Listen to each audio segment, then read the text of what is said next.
The Greek Culture and Tourism Minister was in London today, drumming up punters to visit his country and maybe help to balance the books a little bit while they're there. It could be a tough sell, though. Pavlos Yeroulanos is here now. Are you still Tourism Minister? Well, I still am. It's will you be tomorrow? It's a question that I've been asked every interview I've given today. But until the government resigns, this is my post, and I'll be representing my country and trying to do the best of it. Do you think the Germans have done you a favour by forcing your Prime Minister to resign and to have a new government of national unity? Well, I think the series of events that have led us here have been a lot more complicated than someone just asking George Papandreou to resign. I think what we've seen in the past few weeks is an accumulation of pressures. Sure. That has brought us to this point. The Germans call the shots here, and they're right to call the shots, aren't they? Because they're paying your bills. Well, they're paying quite a number of... they're putting up a lot of the money that is guaranteeing the process as we go along. And the Germans have had a huge saying in this. But at the end of the day, it's about the Eurozone and how that survives through this turmoil. I have to remind you that something that most people don't realize is that the European Union has not been monitoring the Greek economy since 2009, when we saw the numbers come out. Sure. But they've been there since 2004. Sure. Well, they made the mistake of trusting the Greek government, didn't they? And the Greek government lied to them. Actually, in 2004, it was the Greek government, the previous Greek government, that brought them in. Sure. And when they came in... we can't be trusted, you come and have a look. No, that's not what happened. What happened was they said, we want to make sure, the previous government did this, they said, come in here and look at the numbers with us, so that we have a pretty good picture of what the situation was like. 5 years down the road, what we found out as Greek citizens, forget about the politicians for a second, is that the debt was a lot bigger than was being reported in that period. Now, the question that I'm putting on the table is, did the European Union know the real numbers and did not disclose them?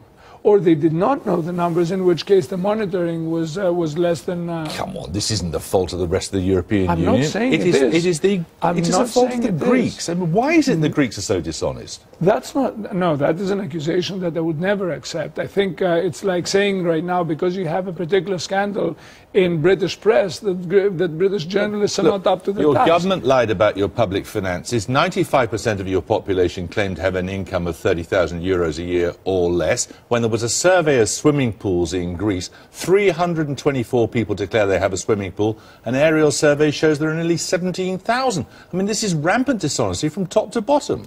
You know something, it's very easy to put labels on things. And what the most difficult thing to do is to change whatever situation you have now and move it forward.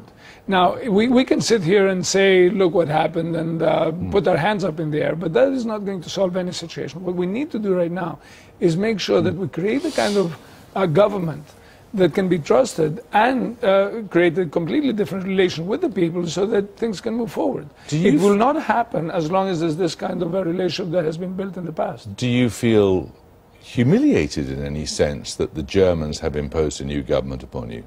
I don't look at it in terms of our relationship with one more nation. I see it in a completely different fashion. I think what Greeks are facing up to right now is the reality of the situation that was being built all these years. And we're doing that, I think, in a very condensed period of time. Most trouble that we're in has been caused by several things that have happened wrongly in the past. And suddenly, in 2 years, we're called on to correct all of these things together. It is a tremendous amount of pressure. But I think the real people we need to answer to is ourselves, and to make sure that the path ahead is one that we're proud of. You behaved as many people might behave when offered free money, eh? Well, there was a lot of free money, and that is not only a case with Greece. Part of the problem with what happened with this free money is that even our private sector was very much bound to the public sector. The relationship there became more and more tangled as time went by, also because of corruption. And this created an economy that was not competitive. Now, in order to get Greece back on track, we need to get the economy back to being competitive and to be able to reach out, look out, and compete with the best that there is out in the world. This is not going to happen from one day to the next. And I would say that if I were to describe what's happening in Greece right now, you have one track which has to do with the debt and the deficit, and the other track has to do with the structural changes.